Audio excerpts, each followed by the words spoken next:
នេះគឺជាស្បងនៅក្នុងសាច់ខ្មែរដែលជាអត់របស់អប្សរាហើយការបង្កើតស្បងនេះឡើងគឺចង់បង្ហាញអំពីប្រវត្តិនៃរបស់អប្សរាដែលមានចាស់ជាមួយនឹង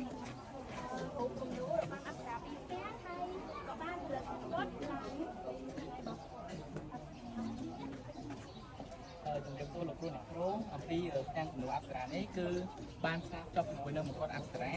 ដោយមានតាំងមួយដែលស្មាស់អំពីនៅរូបរាងទ្រង់ទ្រីពិតប្រាកដរបស់អប្សរានេះសរបញ្ជាក់ថាសាសនាពុទ្ធពិតជាមានស្នាដៃមានភាពផ្នែកខ្ពស់ក្នុងការបង្កើតមង្គតអប្សរានេះឡើងចេញពីវត្ថុដែលងាយស្រួលរកបាននិង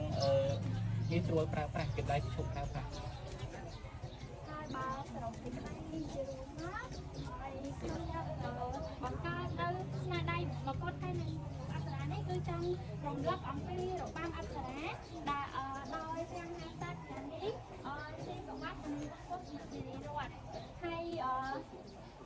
តួអង្គរបាំនេះគឺដកស្រង់ចេញពីមេរៀនទី6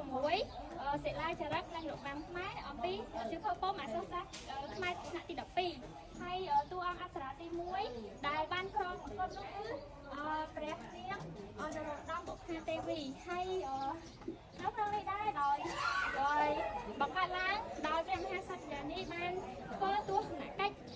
ទៅសាលាសុធារសដែលនៅក្នុងនោះនាយិកាដែលបានរៀបចំពិធីសិល្បៈកុមារណាគាត់បាន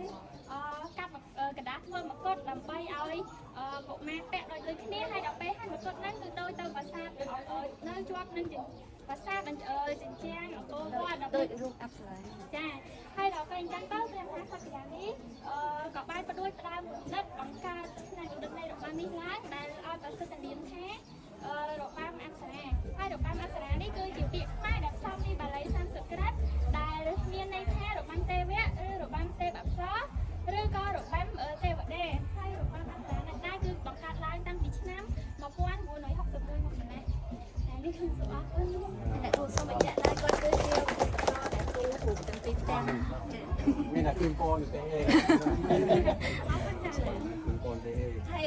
អានេះគឺជាគ្រឿងផ្សំដែលធ្វើគុតអាហ្នឹងស្លឹកបៀលោកគ្រូវាតែខាងចោល